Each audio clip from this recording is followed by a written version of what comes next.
So Phil, we've been talking about this like new format we've been kind of pioneering called Premier, and the idea is that all the cards in Premier are basically legacy legal cards that have passed through standard. So they're all designed for 1v1 play.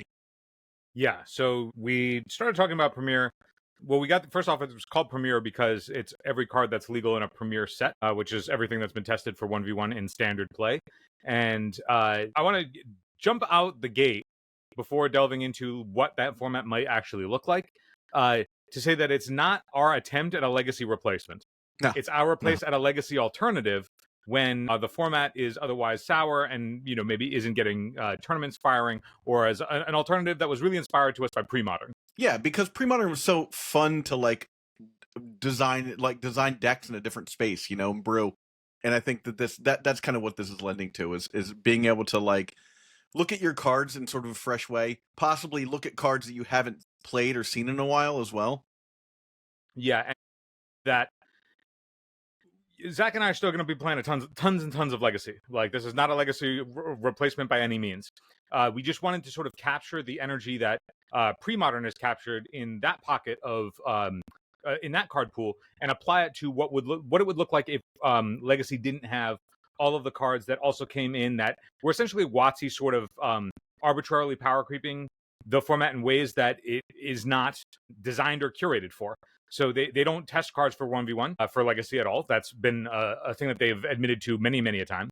And a lot of the cards that come in and become problematic in Legacy are cards that were either too pushed and is otherwise part of the capitalism and the power grab of Modern Horizons, or it was just something that was tossed into a Commander product because that was designed for a 4-player game and not a 1v1 player game. And so when only Vintage and Legacy are affected by their 4-player designs, that they actively are like, this isn't even for 1v1, it's for 4-player, then the result is we then have to wait for them to take action to remedy that problem in Legacy.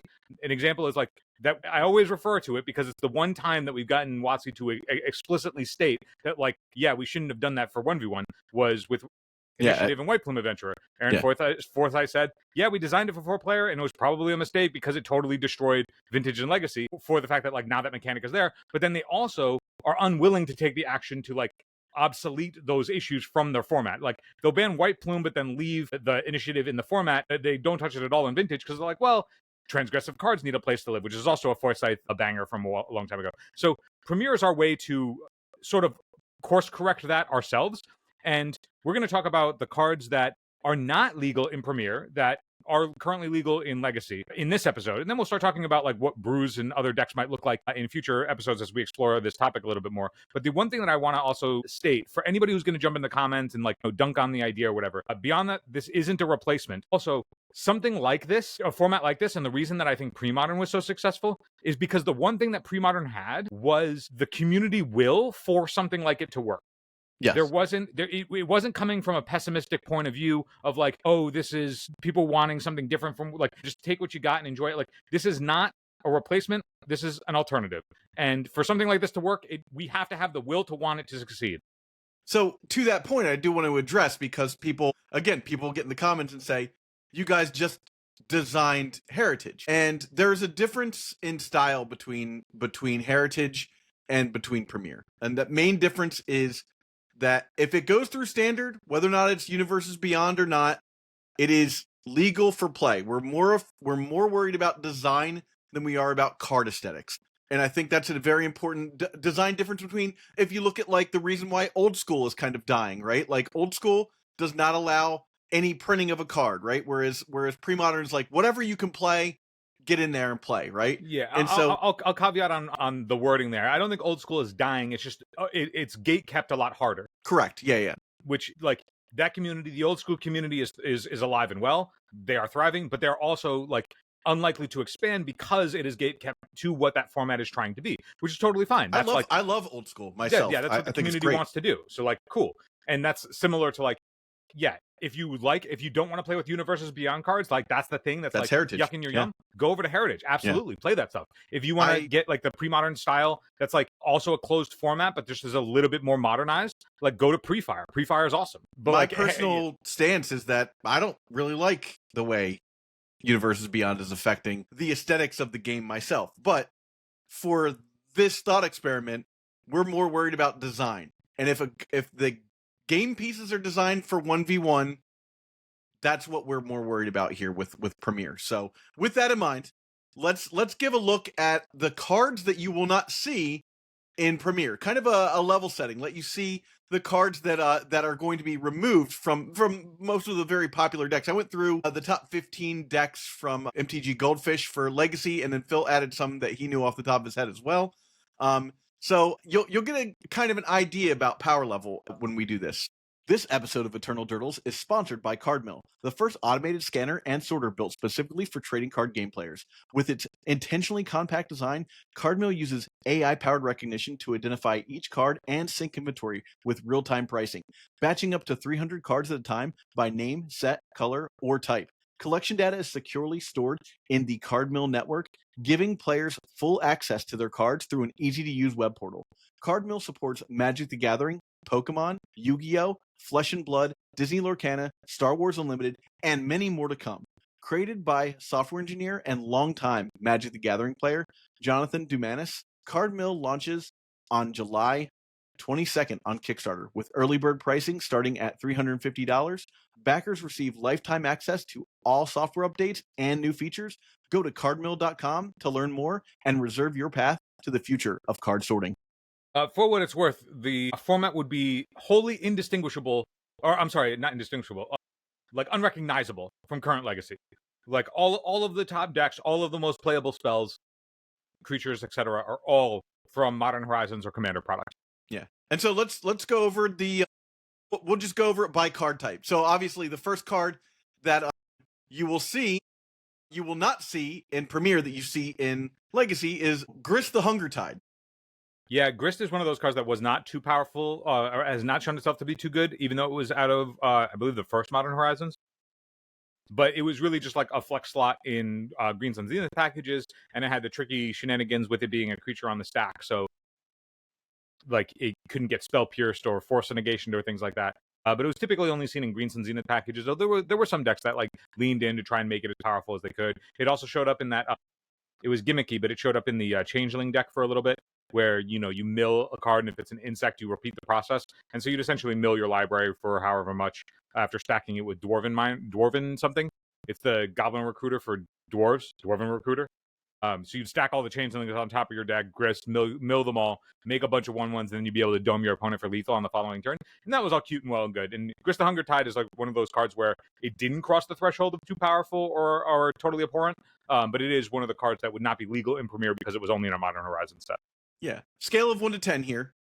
How excited are you to play in a format that doesn't have Grist the Hunger Tide? I don't think anybody ever thought about it. Yeah, no, I'm going to give this a 2.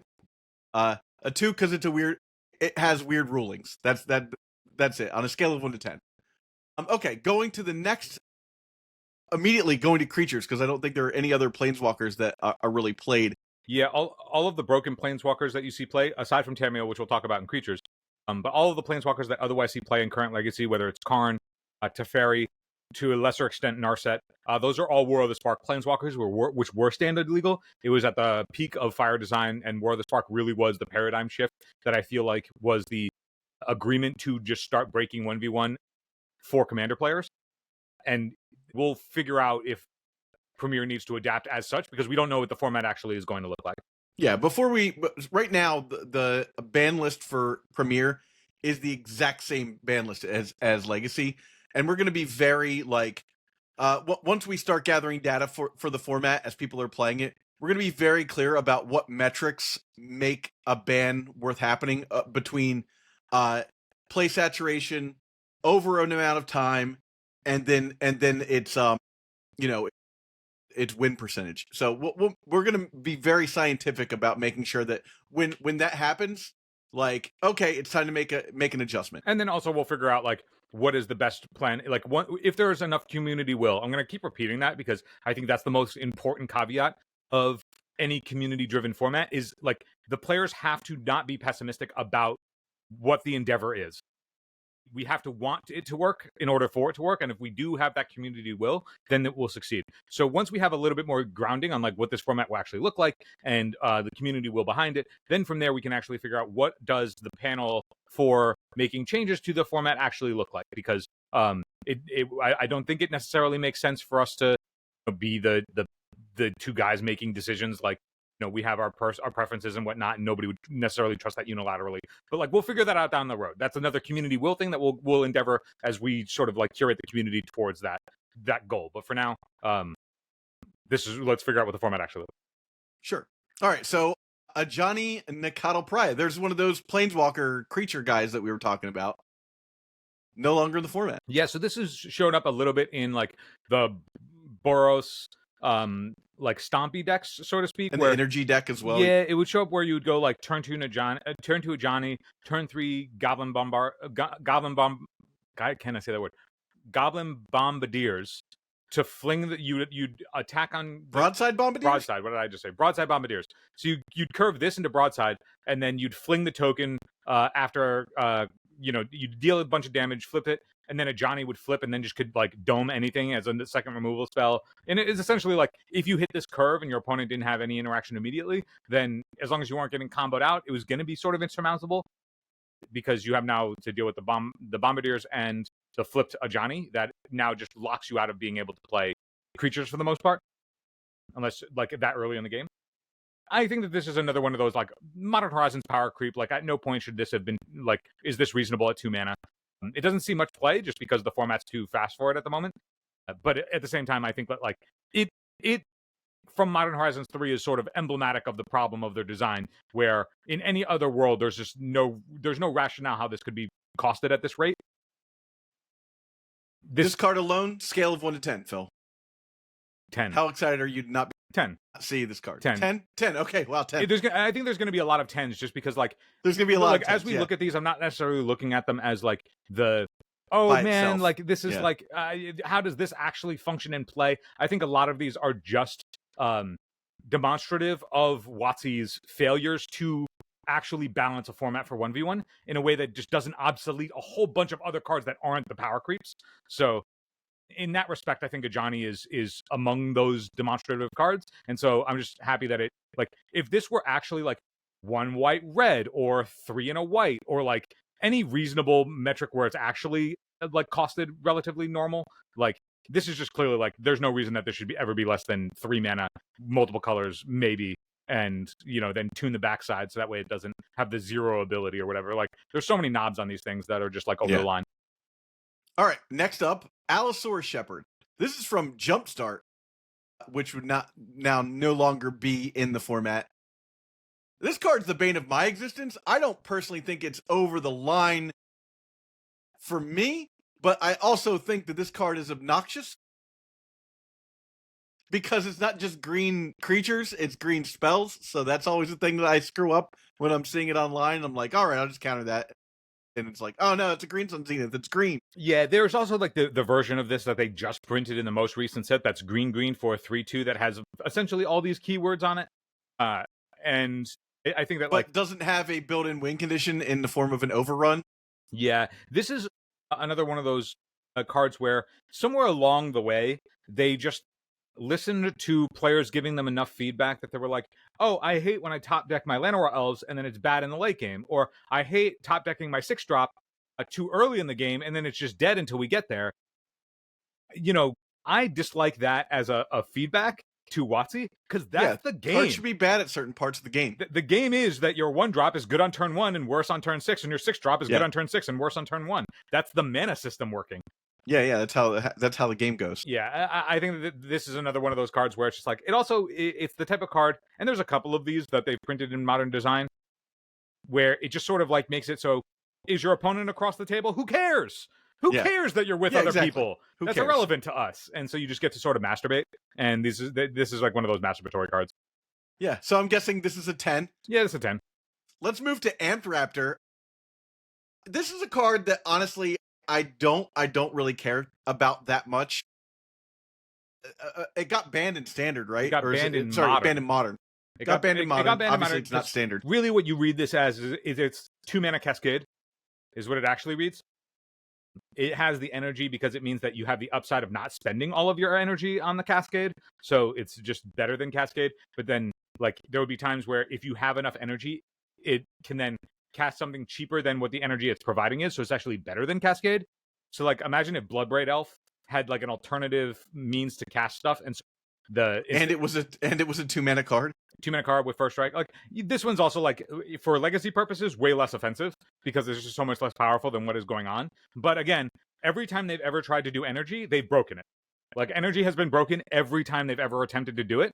And 5 of 10 for me. Yeah, same. Yeah. Apex Devastator. How do you feel about Apex Devastator? These are the cards that have shown up in legacy decks before. This was in the Creative Technique deck. Creative Technique, which we'll get to later on. Creative Technique isn't in the format because it's a commander product. This was a commander product in something where you just go Creative Technique into this, flip your whole library, and it's whatever.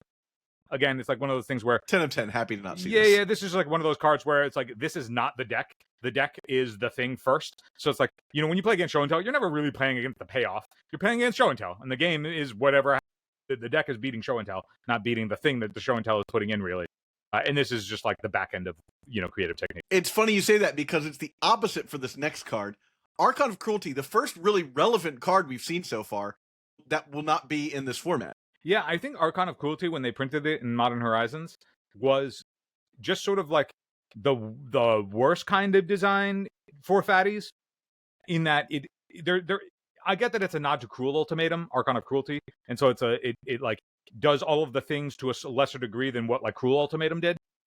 But it's also just like what if we just gave raw rate of resources on a card and then called it? But then because it's on a fatty, the WotC just never really thinks like, hey, if we don't want this if we don't want this to cost 1, then we need to put the clause that if it ever goes into the graveyard, it's shuffled back into the deck. Or it goes on the bottom of the library. Like, they need to put the protective clause like they've done on Blightsteel and Progenitus. If they don't, I'm just surprised it doesn't also bring a creature back from your graveyard to your hand. Like, we're already doing so much. Why not just add just tack something on? 10 of 10 for me. I'm so happy to see a format that doesn't have this thing being reanimated. Yeah, and this was also the way that the Reanimator decks, like, this is the most powerful option Reanimator decks can get around Karakas being a relevant thing. Karakas could potentially have been against old Reanimator decks, like where they were playing Grizzlebrand and Iona and all that stuff. Like, Karakas was actually a way to like check that deck, or check the creatures in that deck, because all the most powerful stuff was legendary. And then they printed Archon of Cruelty, and it was just like the best raw rate card that you would have probably been playing it if it were legendary anyway, because it's got the ETB effect. So good. And it would put you up so many resources that you would just be able to go again. I think that Archon, though, like, when thinking about it not being in Premiere, it makes me think, because like Atraxa still is. Atraxa was in a standard legal set. And so like I think that WotC just needs to get the feedback of, if you're going to print these sort of effects that just give such overwhelming advantage, if they were to cost 1, then you have to put the graveyard clause on them if you don't want the Reanimator decks doing it. Now, this was a precon that they built into the Modern Horizons set because they had Unmarked Grave and Persist in that. Yeah.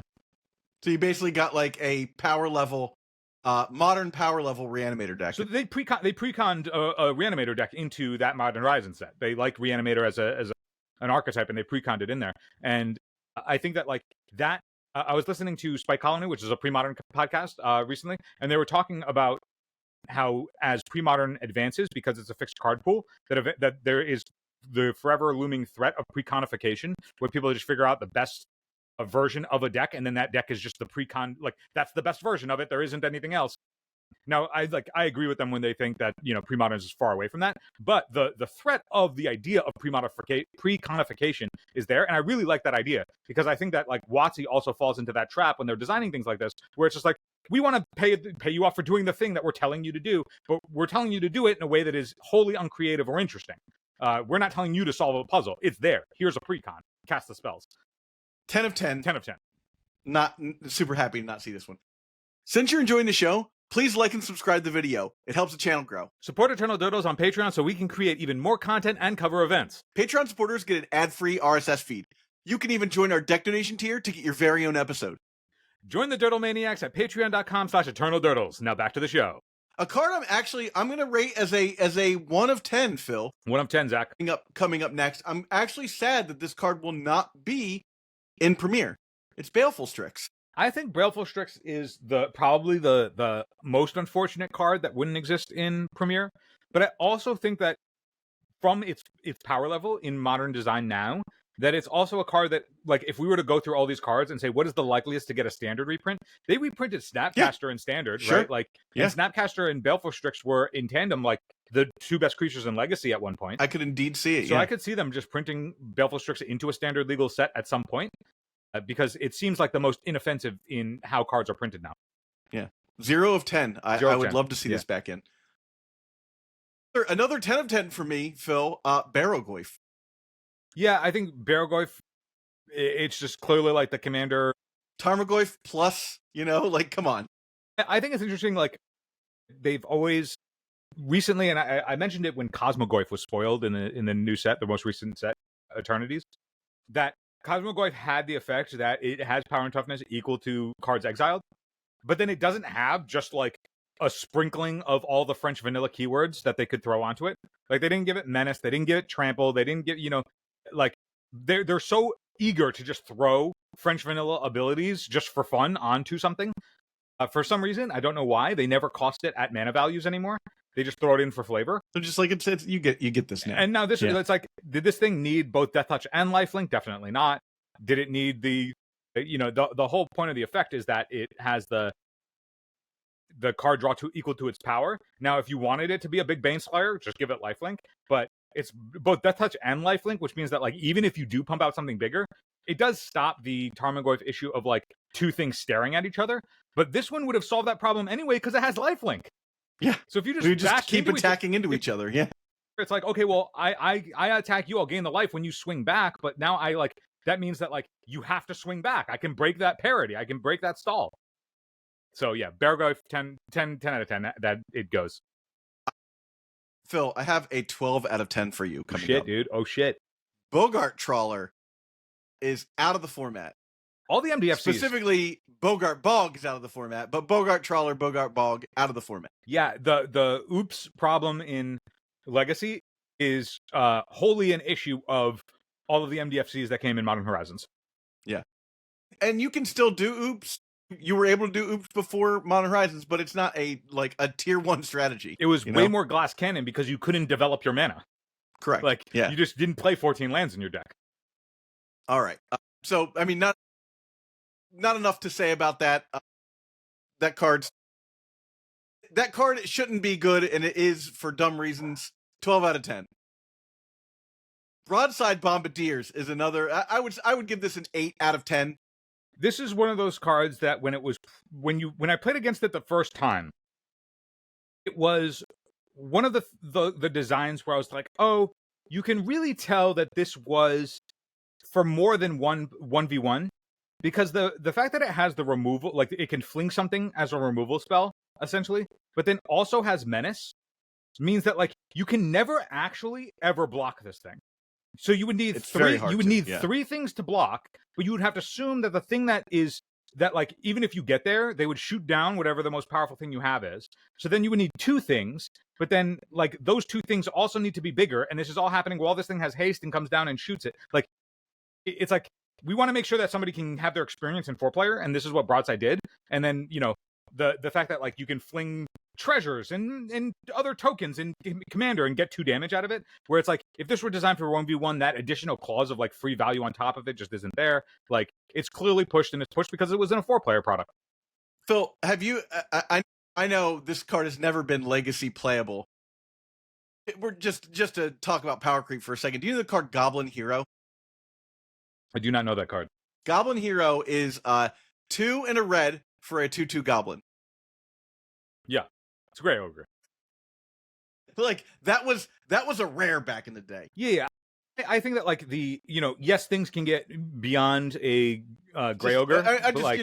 I'm just talking about the French vanilla words and stuff like that. Yeah, like, this is added as a Menace haste 2/2 for 2. This card would be probably not even playable in Legacy, but still, like, I much better than Goblin Hero. I think that the issue with it is that because it was done for Commander, where there's, like, modern design is just things that produce a fuckload of rectangles, and they're meaningless rectangles.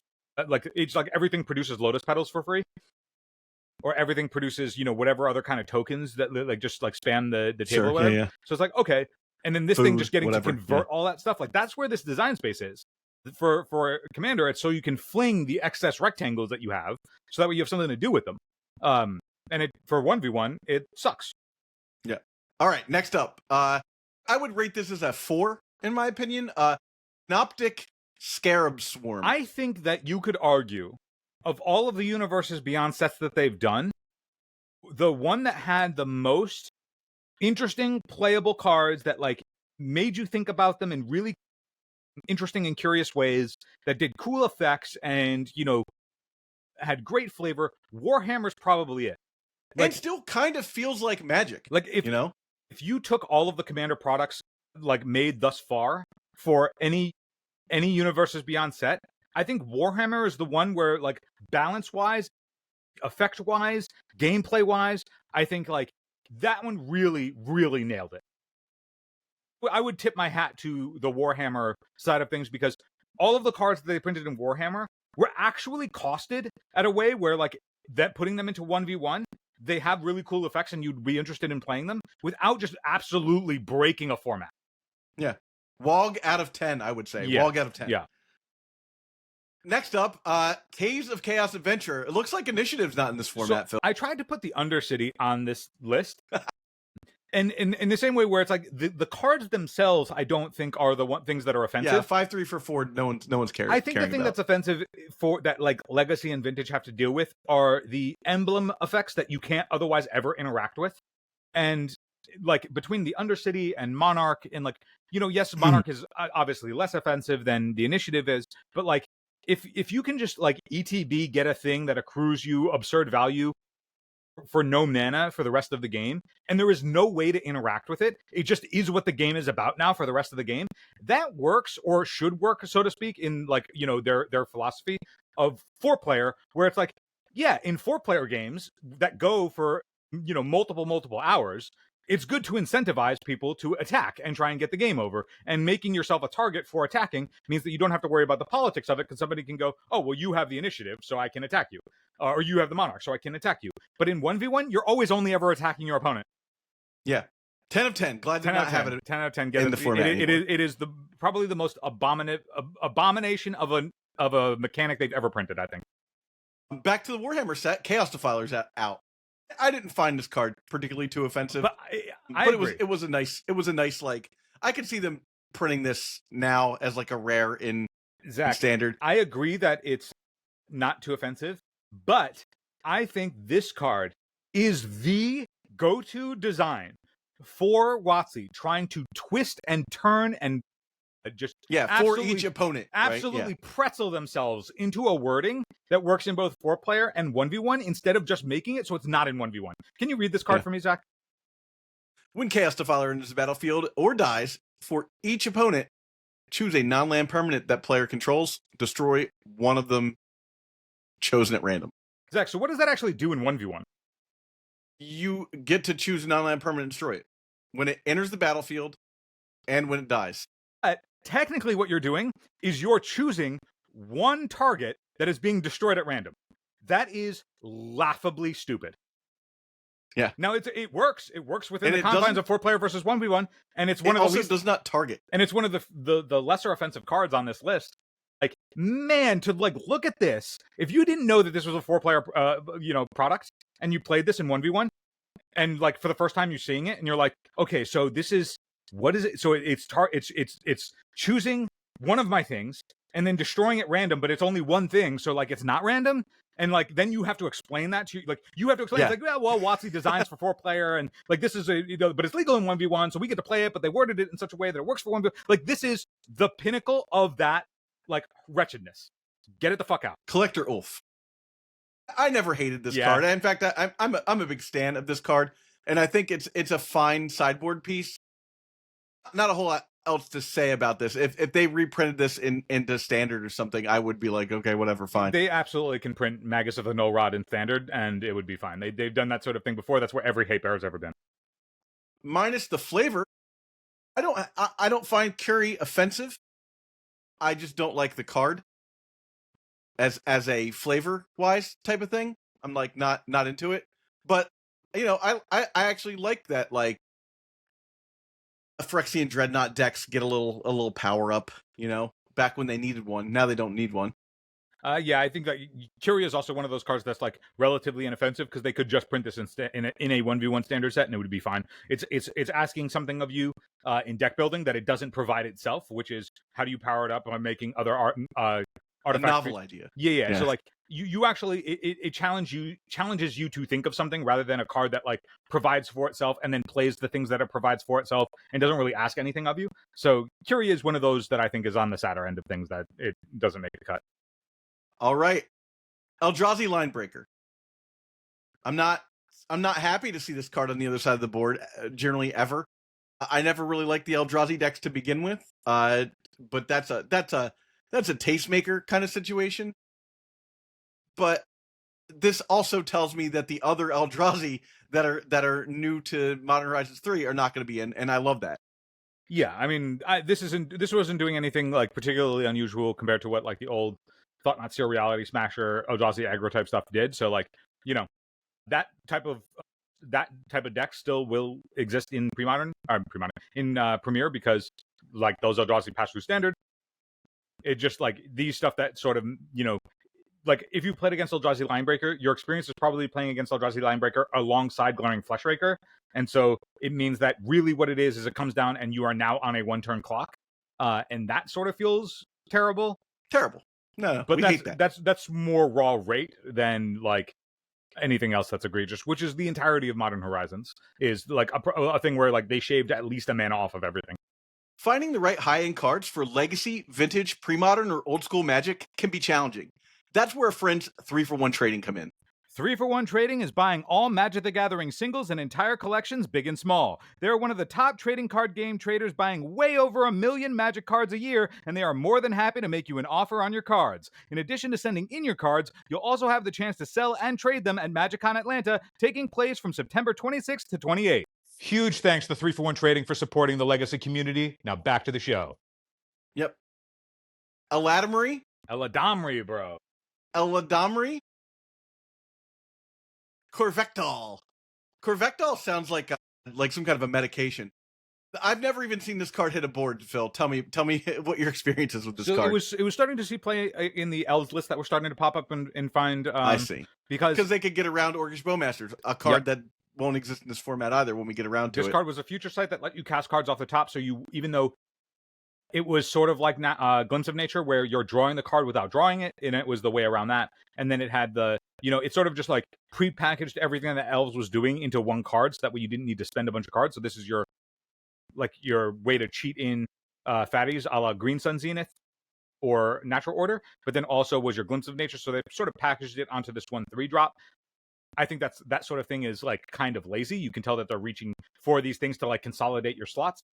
This one is certainly one of the lesser offensive in the space. I would rate this as a 4 on the scale of offensiveness. And because this thing isn't like it's not like they put hexproof and whatever else on it that means that you can't like, you know, like you this thing is still asking you to try and endeavor into something, and you know, trying to complete a quest is exciting. And I think that like this is again on the, you know, lower end of things. I think what you saying a 4, I'm with you on that. I have another 10, not because I hate this card, but because it'll be interesting to see a format without Dragon's Rage Channeler. I think Dragon Rage Channeler will forever, in my head, be marked as the thing that used Ragavan as a shield. Yeah. So they pre-conned Delver between Ragavan, exactly. DRC, and Murktide Regent. In that Modern Horizons, they just pre-conned you a new Delver deck. And Ragavan was so over the line that it got all of the heat. But like, had Ragavan not existed at the exact same moment to catch that flack, I think Dragon Rage Channeler might have been the thing that caught that flack initially. So like, it forever got the pass, but I think like in a different world, and we've talked about this before too, where if it was released when Deathrite Shaman was released, and Deathrite Shaman was released in current modern day Modern Horizons, would DRC be on the ban list and Deathrite Shaman not be? And that's like, oh, totally reasonable, like, you know, thing to postulate about. Yeah. Anyway, yeah. Another. I'll be happy to see it go. Yeah, a 10 for me, just to see some format diversity. Another 12 of 10 for me. Lands that are creatures. Yep, we don't MDFC. have to really talk about that. No. Devourer of Destiny. Here's a card that I never like seeing as a pregame kind of situation. I'm like, great, okay, this means that I have to deal with a bunch of BS from my opponent. 10 of 10 for me to not have to ever see this card again. Yeah, this is a bit of a 10 out of 10, but I think you know when they printed Once Upon a Time and then they banned it in Standard because it made it so that every game played out exactly the same, because you'd always just start with this, find your 1-drop, or find whatever you needed with the 1-drop that you already had, and then you played out the game the exact same every time because it costs no mana. I think this sort of does that, a similar thing. And I think that like the lack of variance at all, because like the range of opening hands that this lets you keep because you just get to tutor the top of your deck for free, it's just like maybe not a design space that you should really lean into. Agreed. And that's, when we're designed forward in this format, this is the exact space we're talking about. A card I'm sure that you're going to rate a 10. Delighted Halfling. Zach, so you know the thing that I actually think about whenever I see Delighted Halfling is less so the Cavern of Souls like effect that's on it, because for what it's worth, it being a mana dork, at least it gives you a point of interaction before the Cavern of Souls effect happens. Sure. Yes, it demands that I have to spend my removal spell on it, but then what that really is if you wanted to then, cast your follow-up, it functions to me as what is essentially a Thought Seize that doesn't let me not use my mana, right? Like, they go, I played a Delighted Halfling, I have now Thought Seized your removal spell that you have to now do on this turn. And it would be the same, except I wouldn't be able to use my mana for anything else. And that's like what the experience like has been. Thought Seize on a Thalia for a second. So I think like Cavern of Souls to me is like way more offensive just because there's no window to interact. There's no point for anything in the game that can actually interact with what Cavern of Souls does. This at least has to untap. So you do get a point of interaction where you're like, I really need to beat Delighted Halfling. Well, there's an opportunity for me to do that. So it's less nefarious to me in that regard. Okay. I think the thing that jumps out to me with Delighted Halfling, though, is legendary spells. Not legendary spells, Zach. This was printed in the Lord of the Rings set, and it being a 1/2 is a direct nod to Orcish Bowmaster's existence. Sure. And we will talk about Orcish Bowmasters for sure. To me, this is then like, yeah, this is the nod to that level of creep. Well, this is the poster child of them starting to then needing to tack a second toughness onto things that they want to see play in 1v1, because, and then you'll see it's not in the format as well, but the as part of the set of the Ajani set where Grist gets their 1-mana creature planeswalker spell, it's not on here because it doesn't see any play in Legacy. But when that card was in Modern Horizons, it was a 1-mana 1/2, and you're like, why does this a 1/2? Because Orcish Bowmasters exist in Modern, and they need to design around that now. Like, it's the nod that WotC is aware of a previous mistake that they now, instead of getting rid of, design around. Yep. Okay, next is Dothy Voidwalker, and I'm also going to throw in Emperor of Bones. 2 graveyard hate guys. I don't know. I wouldn't be super offended if either one of these were in the format, but they're not in the format, so not a whole lot to say otherwise. I think Dothy Voidwalker, like it being like the card that's like so powerful, is it didn't need the you can sacrifice it for free. It's a little extra, yeah. Like there's a lot of games that happen where somebody just goes like, play Dothy, like Thought Seize your thing, or at the time they would go Dothy Grief your thing, and then like cast your like fat spell or whatever for free. And it's like, was that interesting? Is that interesting? Like, really, you're not going to managate that part of it? I think like being Magus of the Ley Line of the Void is totally fine. Being Magus of the Ley Line of the Void that's also part Omniscience is like, yeah. And Emperor of Bones for me, this is a utility creature. Fine. Yeah, it's fine. Magus of the Shallow Grave is fine because it's mana gated. Yeah. Here's another card. I'm gonna rate this as an 11. Endurance. All of those cards. All of the obviously Grief's not in there, but Fury, Solitude. We don't need more pitch spells. In my opinion, I don't think we need more pitch spells in especially in this format. Obviously, I like that they're going away, and you can be like, okay, there are a set number of free mana spells that I have to think about here, because it just gets to the point where the cognitive load on like what I need to worry about gets so vast, and you're just like, what other free cards can they cast? There's 20 of them now, like. Oh, Zach, speaking of free spells that's not on our list, you can put Force of Vigor on there as well.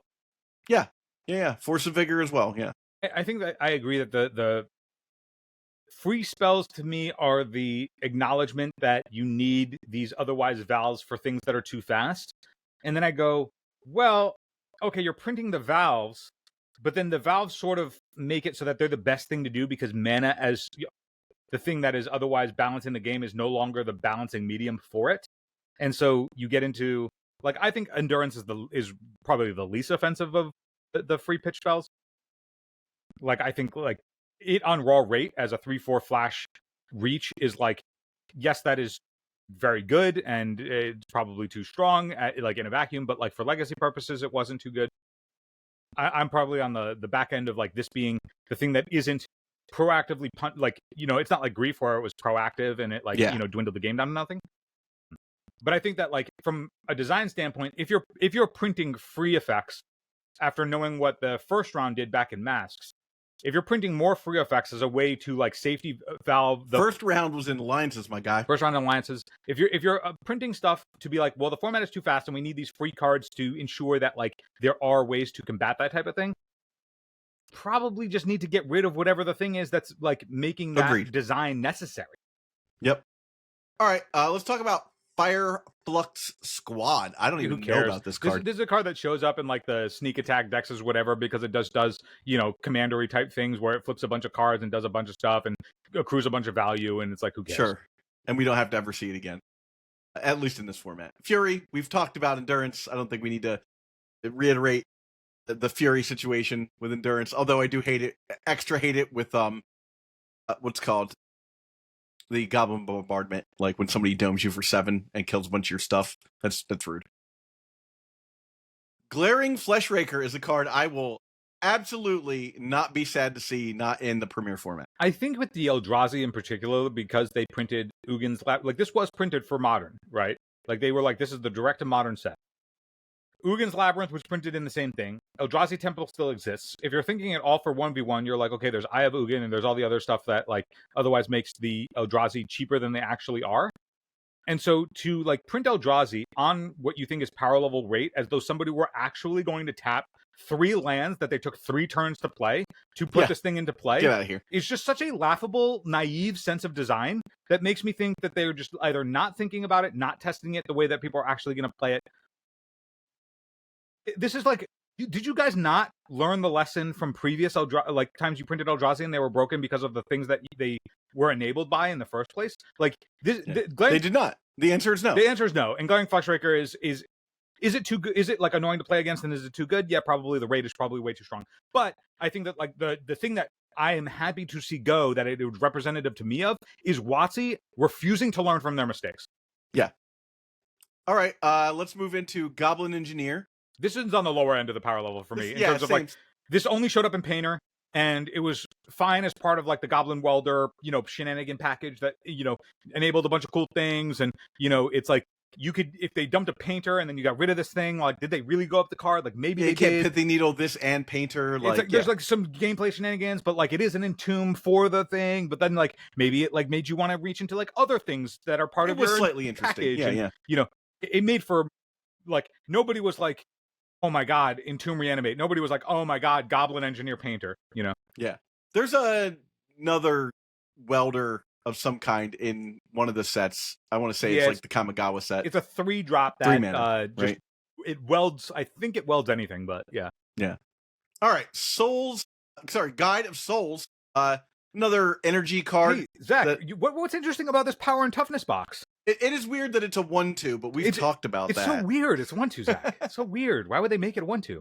Yeah. Next up, Layla, Blade of the Reforged. This was a straight commander card, right? Yeah, I wasn't sure if they actually did maybe reprint this into standard at some point because, like, I don't think so. Layla is like the effect that Layla does. They've certainly printed analogous cards that do pretty much the exact same kind of effect of like 3-drop haste value, like 3-drop haste value on attack. Like this is not a unique effect anymore. They've made like 5 different iterations of this. So like in Premier, if you wanted to play something that was like Layla, you would certainly have your pick of options. Like Layla not being here is not, you know, making it so that like, no one's isn't upset. There. Yeah.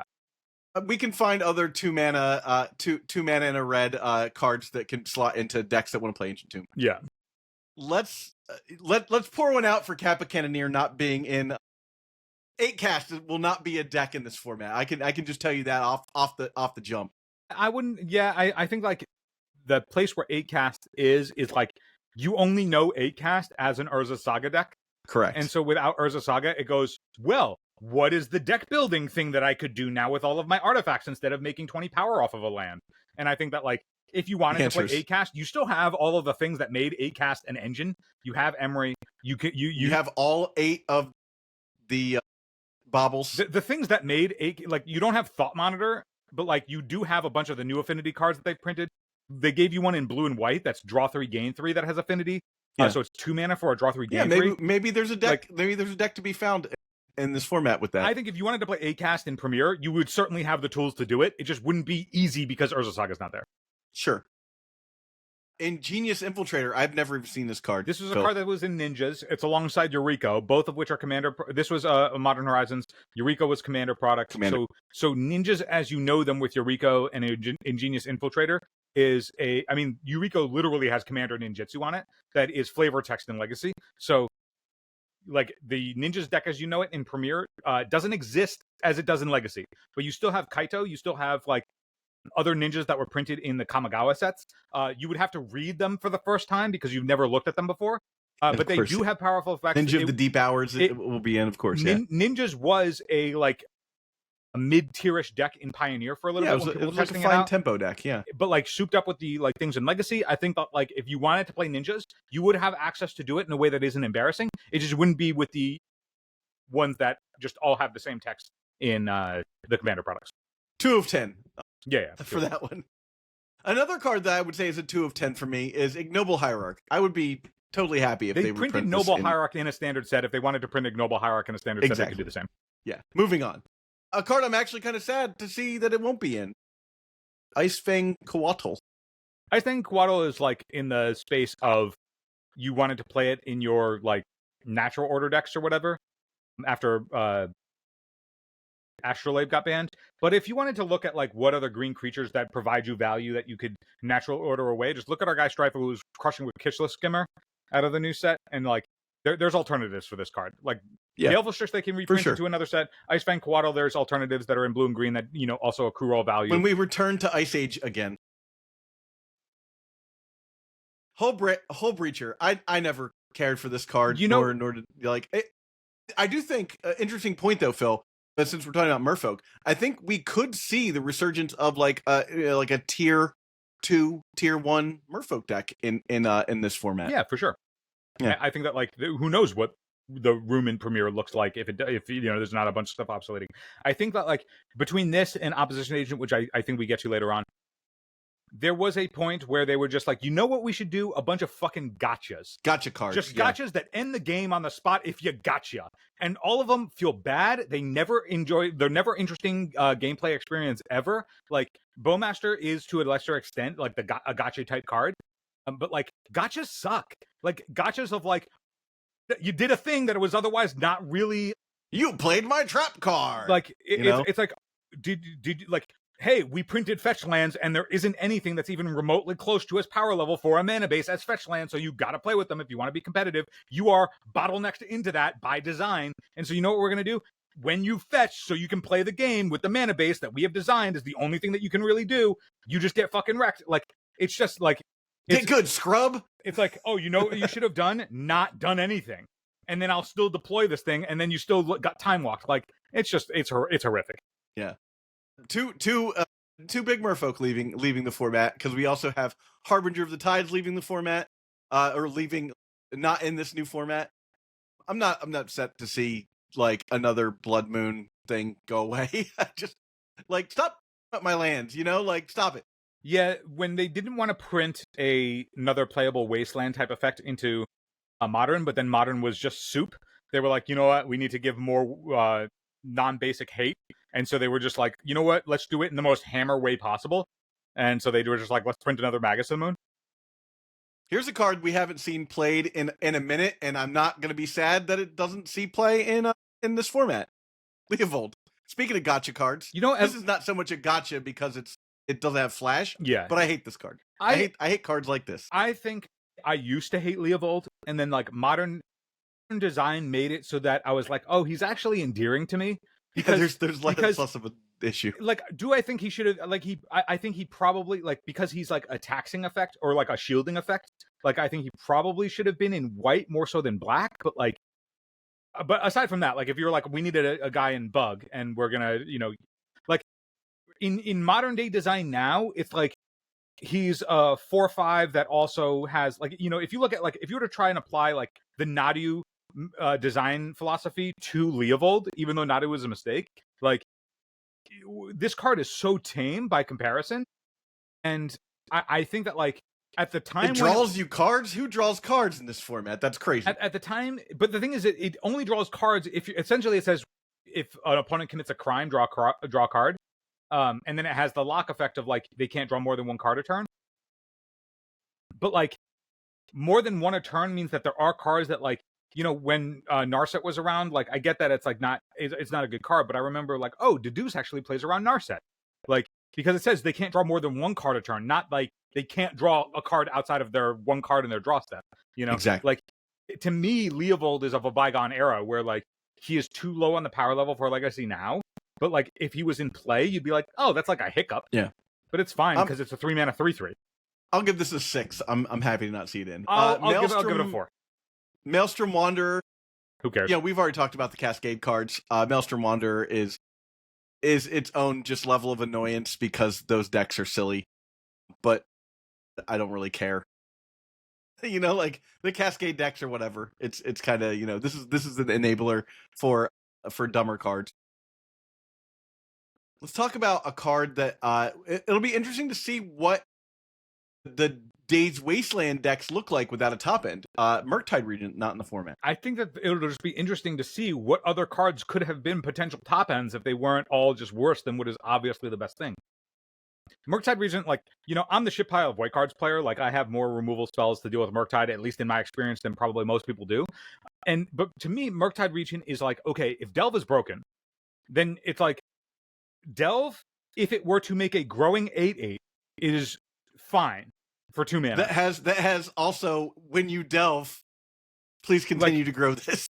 Like, consult the sky charts for Delve, right? Like, dig through time, way too good. And agreed, too good. But like, you get to put 2 cards into your hand from the top 7. That's too good. You get to put an 8/8 that grows, that flies. Like, that's not too good. And it's just like weird. Where is the line for what is too good at a certain rate? And I think Murktide Regent is just like, it doesn't need the clause after the fact if it grows. Just being like the most effective on rate creature they've ever printed ever is like, okay, so it's blue for an 8/8 flyer that can grow after the fact. Like, it just seems so much like if this were not in Modern Horizons and pushed to the gills, it like starts as what? Like a 0/0, right? And then it gets the counters. And so you're making a 2-mana 5/5 because that was Tombstalk. A card that I'm not going to say I'd be upset that it goes, but I do play it. So, caveat that there. Nadu, Winged Wisdom.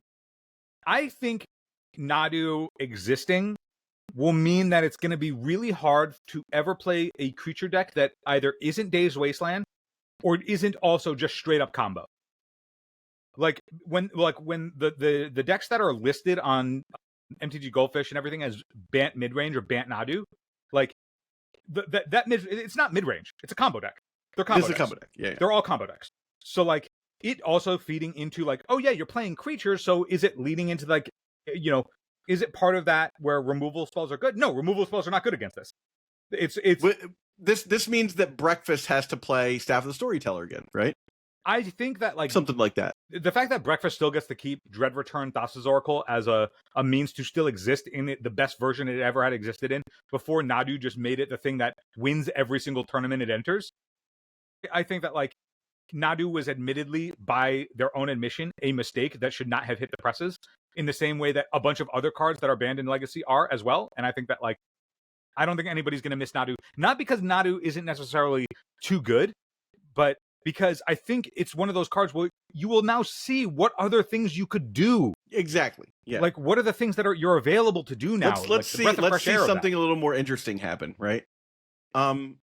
Similar situation with Nethergoyf. This is the best. This is the second best thing you could be doing at 1 mana. I feel like. I think it would be really great As if far things as cost creatures are mana. concerned. Zach. I just want stuff to cost. I just want them to use the balancing mechanism of the game as a balancing mechanism. Sure. Maybe 1 mana for a 6/7 or a 5/6 is a bit over the line. Yeah. They did that with Null Drifter. They made it 7 mana. Oh yeah, wow, 7 mana. Yeah, like all the Eldrazi cash triggers or whatever. I understand that they need to get the value out of their 4-player. Like I think that the cash triggers and not having a reasonable way to interact with cash triggers naturally, because that's just not how the game functions. Cash triggers have always made everything worse because even if you fight over it or interact with it, it doesn't matter. The cash trigger happened, and that's abysmal. And I think anything that Null Drifter represents in the cash trigger segment of the game, get that shit out of here. Agreed. We have a rare 1 in Ocelot Pride leaving the that it will not be in the format. Yeah, Ocelot Pride is like way more tame by comparison to the things that Legacy has. Is it a snowball? Yes. Is it one of those things where it's good early and late? Yes. But it's fine. Like Recruiter of the Guard. I'm actually surprised. I thought maybe Recruiter of the Guard had been printed in a standard set. No, they reprinted it into Modern Horizons so that you could play it in Modern. But I also think that if they wanted to print it into a standard legal set, they could absolutely do that, and it would be fine. Yeah. Pyrogoyf. I'm not mad at Pyrogoyf by any stretch of the imagination, but I don't know.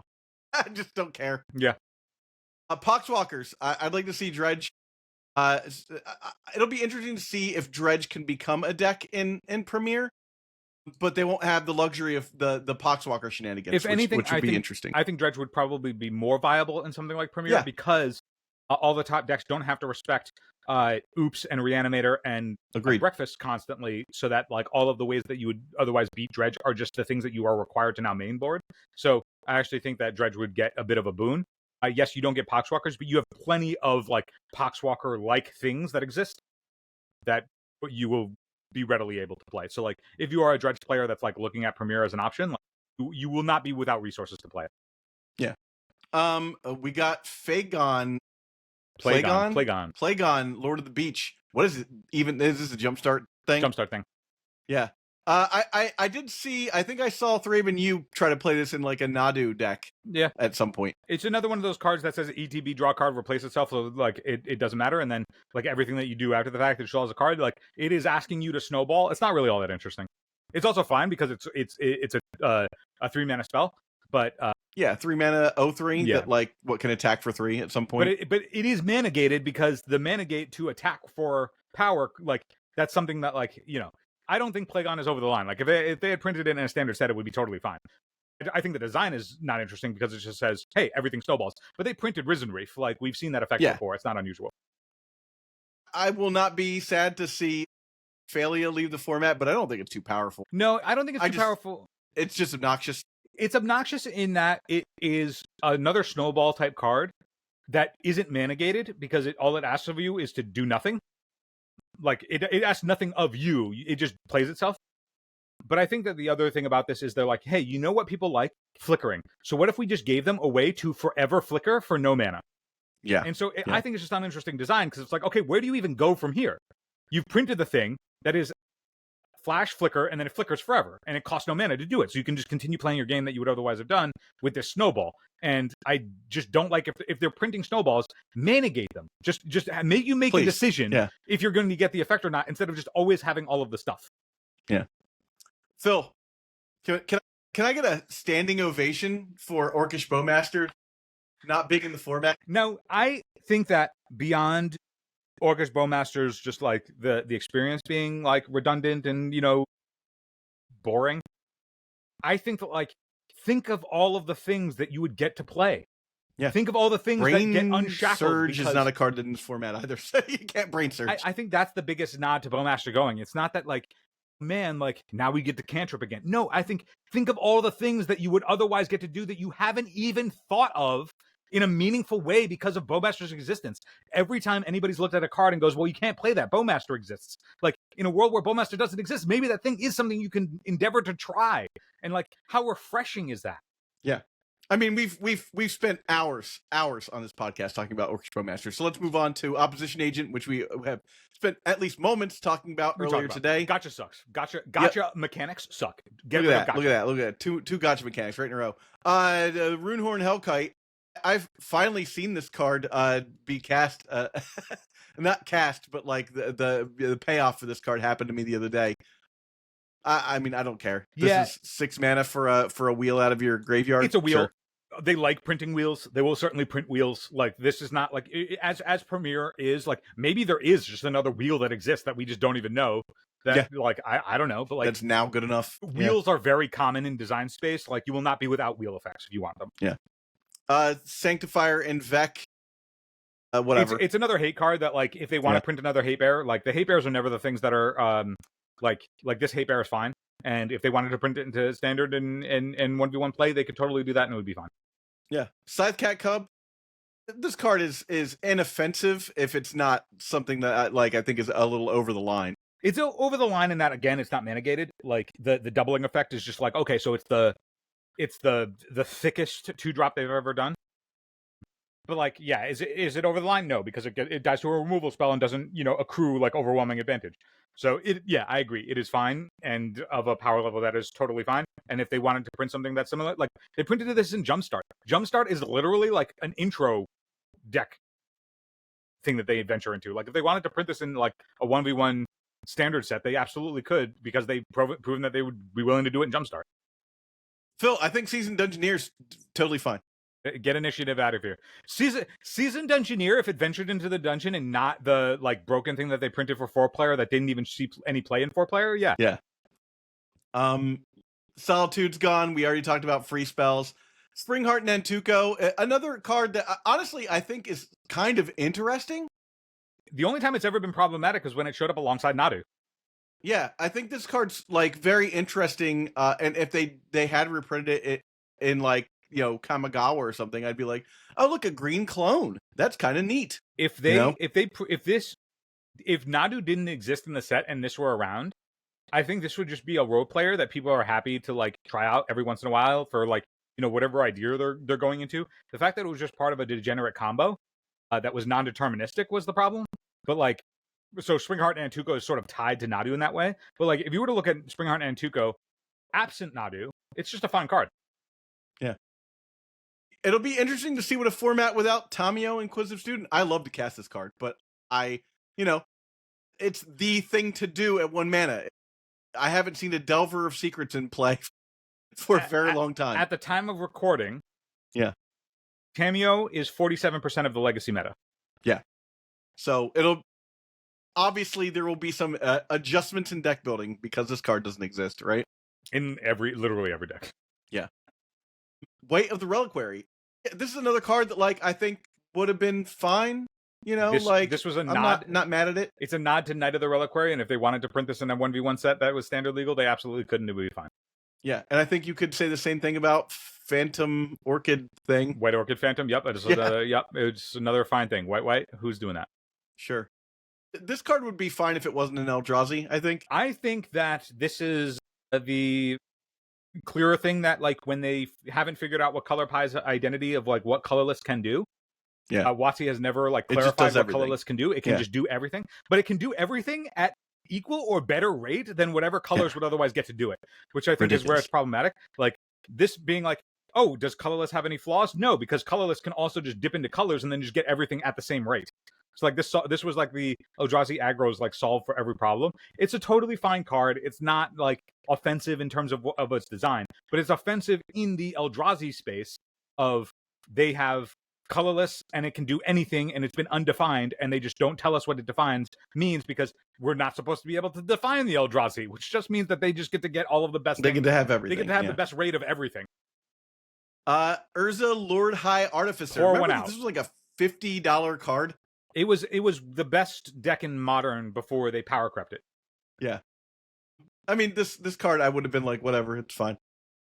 Yo, do you remember when we were talking about banning True Nemesis? Can we get Nate on the line real quick? Nate, can you? Let's give Nate. Hold on, let me give Nate a call real quick. Yeah, no, it's crazy to think about a time that, like, we actually cared whether or not True Nemesis was in the format or by we I mean you and Phil. I thought this, or you and Nate. I thought this card was fine.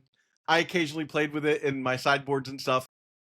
But yeah, it's wild to think that like this was a card that was like problematic back in the day, dude. If and it won't be in the new Tier 1 Merfolk deck that's going to be dominating the premier metagame. Man, how like monkey, what is it? Monkey claw, the monkey's paw curls, whatever. Like how we would yearn for where the most problematic thing in the format is card. True Name. Yeah. And reasons like Triumph of St. Catherine are reasons why Trinity Nemesis just was not playable anymore. What do you mean? Triumph wasn't around when True Name was already obsoleted. No, I'm just saying like cards like this, you know, like here's a card that's a 5/5 for 2 mana with lifelink that completely negates the need to worry about the 3 damage you're taking every turn from a True Name Nemesis, you know, right? But you know where Triumph was like also like Triumph was fine when Lightning Bolt was like, you know, oh yeah. But I'm saying that like you know a thing that also like made Triumph, you know, Triumph going whatever, but like the thing that also made Triumph like unplayable in current day Legacy. Can you scroll up to that 1 mana 5/6 real quick? 1 mana 5/6. That for black mana you get 5 power and 6 toughness. Was that oh yeah, you yeah, know, for like the Nethergoyf, right? Maybe if you know one of they didn't print a 1 mana 5/6 that, you know, just stops the 5/5 that you tried to set up to Miracle. Yeah, you know, maybe that would have been nice. Sure. Thought Monitor, pour one out for Thought Monitor. No 8 cast. You can literally not cast 8 times. You do have it because they printed one that is blue-white gain 3. Draws. Gain 3, draw 3. Then we've got Witch Enchanter, which again, like MDFC. Come on with this stuff. Yawgmoth, I've never seen anyone resolve a Yawgmoth in this format, but I suppose it could happen. Yeah. And then Yuriko. So we're done with creatures. Good God, Phil. I think a lot less for the other ones. So let's move on and speed this thing up. Call Forth the Tempest. Never seen that cast, but apparently it's a Cascade card. Yeah, Cascade, cool. Got it. Crave Technique. That's the card that makes the Cascade deck work. Also, if you've ever played against it, man, it's a really boring experience. Yes. Echo of Eons. Yeah, no, we should not have any format, but this specific format will not have a Time Twister off of a Lion's Eye Diamond. Yeah, Time Twister for 0 mana is probably good that it doesn't exist. Yeah. Fourth Aerolingus. I think this card is like, there's a Samurai version of this card that doesn't give you the Monarch. I think, you know, like this card's whatever. Like the Monarch you don't like. I don't think Monarch is that terrible in the world we live in now. And I think, are there any Monarch cards in Standard ever? No, not that. No, so there won't be any Monarch or Enter the Dungeon. They've yet to do a non-interactive emblem mechanic in 1v1 Standard. No, what about Enter the Dungeon? Isn't there Enter the Dungeon cards? I guess Enter the Dungeon, but Dungeon was actually tested for 1v1, so like it's not an overbearing thing. They added the ring from Lord of the Rings into Modern, but like I think that like if they just made it so that the emblems like Monarch or whatever were other types of permanents, like you get an enchantment token, even if it had like, you know, a massive ward on it or something, at least if you could interact with it in some way. I think that like they just need to calibrate that. They need to be like, hey, we want these types of effects. It's like, okay, well, at least let us interact with them in some way. Storm decks are going to have to figure themselves out again. Guy's Will's gone. They still have Beseech the Mirror. They still have plenty of ways. What's the 4 mana the enchantment where they cast the thing, draw 2 cards? Song of Creation. Song of Creation. They still have Song of Creation. The Storm decks will be doing fine. They'll have plenty of stuff. Goodbye to all of the 1 mana land cyclers. Bro, this one hurts, but so long. Sayonara. Yeah. Malevolent Rumble is a card that sees some amount of play. That goes. Throes of Chaos. Goodbye. Cascade. Random Cascade deck. Another MDFC. Savine's Reclamation is gone. Savine's Reclamation is low on the totem. Saw some play. Yeah, saw plenty. Phil, how you feel about living your life without a prismatic ending? It hurts for sure. But like I'm also happy to like all of the stuff that prismatic ending is trying to remove is all the stuff that is like a lot of stuff that's gone. Like I understand that like I too have to burden some of the loss. So I'm gonna go down to artifacts real fast because that'll answer this other card. So no One Ring. Yeah, great. Get the fuck out. No One Ring. Yep. Staff of the Storyteller apparently is not in this format. I thought it was a standard card, but apparently it's not not a standard card. Huh. How about that? Let me look. Yeah, no, it's in. Oh yeah, you're right. Okay. Scroll of Fate. Can I get Nate on the line real quick? Let's call Nate real quick. Scroll of Fate. Get out of here. Retrofitter Foundry, which is a card that I think is only playable because was only playable. It's not even seat play anymore because of a card that's not in this format also, which is Urza Saga. So Urza Saga removes a lot of these 1-mana cards that, we would have cared about. Cadre Complete looks like you gotta play Batterskull again, right? There's plenty of other equipment that they printed recently that like you don't even know fine. about because you haven't looked at Stoneforge Mystic because Stoneforge Mystic has been unplayable. Pre-war formal wear, not in the format anymore. Jeweled, coveted jewel, so none of those funky draw your whole deck jewel decks things with the metamorphs and stuff. Brainstone, is this a nod to the fact that he's just rubbing the salt into the wounds of the people who want to play what's called no, you can't play Brainstone. Saga. Brainstone's an illegal card in this format. Yeah. Cast into Fire, we're going to instance now. Cast into Fire, which you don't really need if you don't have to exile an artifact. The only artifact you really want to exile is gone. Yeah, there's plenty of this type of effect. The only reason that this ever saw play was because it said it specifically exile for the One Ring, and that's not in this format. Consigned to Memory,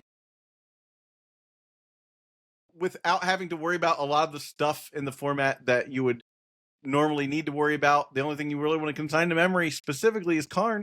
I feel like it's Karn, it's One Ring, it's like a whole bunch of otherwise problematic stuff. But if the Ceremonious Rejection, if you wanted to counter colorless spells, does exist in 1v1 play. And if they ever wanted to print other Stifle variations, they could absolutely do that. Like Stifle itself is still legal. So, you get to pick and choose as opposed to like needing this thing to just combat specifically Eldrazi. Yeah. But like, yeah. You don't have to worry about countering Kozilek's command anymore. That's gone. Yep. Pour one out for Flusterstorm. I'm going to miss it. Yep. Flusterstorm's gone. Embiggen is gone. So you gotta play some other cards in your Infect deck. You can finally play your Infect decks. Legolas's Quick Reflexes is gone. We can finally play Brushwags again, my guy. Yes. Sing into Stupor, MDSC. Fill the Profane, MDSC. Flame of Anur. I've never seen this cast in this format, though it is a card that I've seen cast in what's called. There is a Wizards deck, right? Yeah, there's but I've seen this cast in Vintage. Unholy Heat, which is it's a fine Delirium card. You can dome creature for 6. That's cool. Flare of Denial, Flare of Malice, also gone. Any of the other flares even see play? It's just the free spells. I'm just trying to think. Is there any other flare that anyone even cares about? Okay, Dress Down's gone. That's a little bit of a bummer. Dress Down's an interesting card, but its power level really is tied to Urza Saga, and even nowadays, it's like not quite good enough. It is one of those cards where it does cool things, and it is an interesting thing for what it was. Like of all the Modern Horizons cards that they printed, this was one that like was actually interesting and created some dynamic nuances of like different choices of like what you wanted to do. Like I think Dress Down's certainly on the lower end of the stuff. Yeah, but a card that's really truly only necessary because some of these other cards exist, right? That are not in Premier. Necro Dominance is out, which is, we used to be on the free Necropotence train, but after seeing Necro Dominance decks just be like, I'm gonna be the deck that does the Born into the Wind combo at the end of turn, and I'm not upset about this. Yeah, the issue with these types of effects is the only thing it incentivizes you to do is to jerk off in front of your opponent while they don't do anything, and then no one loves that. That's it. Yeah. Static Prison.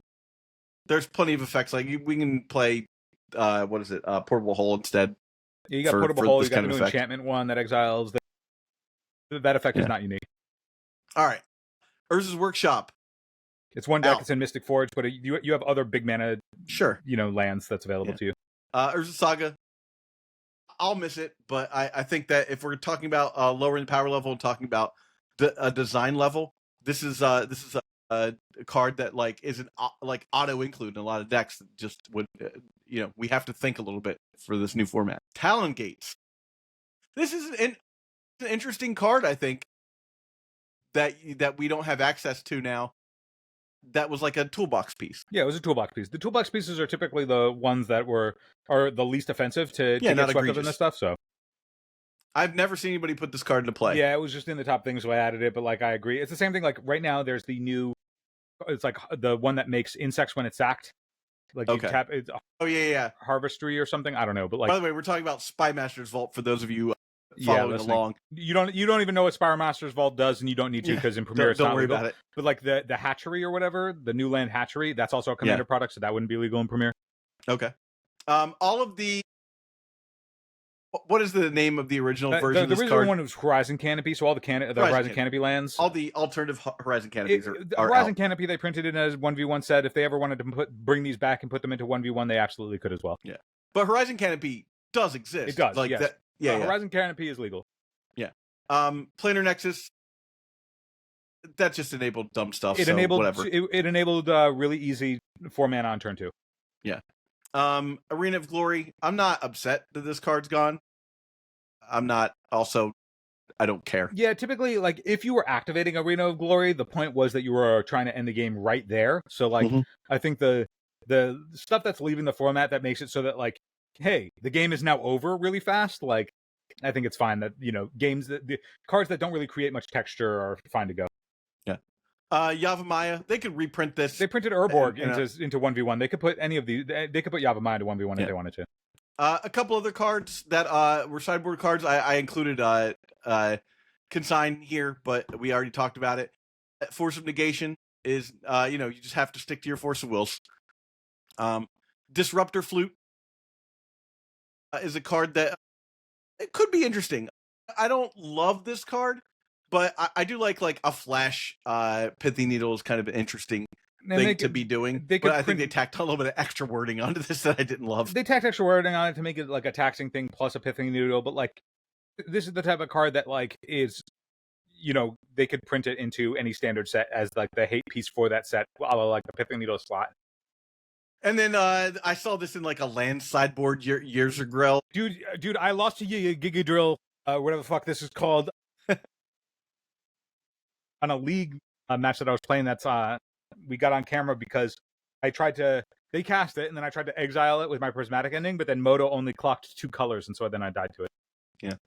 Well, Phil, that's off the top of our heads. An hour or something later. Those are all the cards that won't be in Premiere. So that gives you kind of an idea as far as level setting and thinking about deck design when you're making decks for this format. Please, if you're interested in this format, join our Discord where we will be putting up the mantra, the creed of the format soon on eternaldurdles.com. If you want to create some content for this format, we would love that. You can reach out to ForceofPhil on any platform, and we could talk about having you write for eternaldurdles.com. And of course, if you want to see Phil or I face off with these decks, we will be able to do that on Magic Online. So that would be a fun thing to mess around with as well. And you can do our Patreon deck donation for that or any other format if you're interested in having us play a Vintage or Legacy or Pre-Modern against each other or against other people. That's the thing we can do. A cool thought experiment for Premiere. If this is wet your whistle enough, a cool thought experiment. Wherever you are right now, try and think of what your starting deck list would look like for Premiere, and catch yourself trying to figure out if you could even assemble a deck list without the Modern Horizons or Commander product cards. Like I tried to do that, like as just like a little thought experiment. I was like, could I put a deck together that didn't involve one of the things that have just like dominated Legacy for however long? And I couldn't do it. I needed to look at Scryfall. Yeah, it'll be interesting to see, because there are some decks that seem like they would stand out, like Old Delver seems like it would stand out.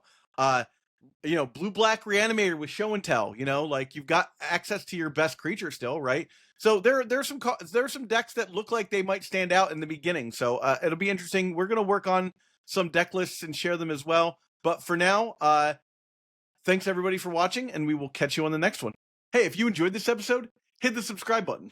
You can also support us on patreon.com/eternaldurdles, which now offers the new deck donation tier. I'll play literally whatever you want. So brew your spiciest or stock us up with a stock list. I'll literally play whatever you want.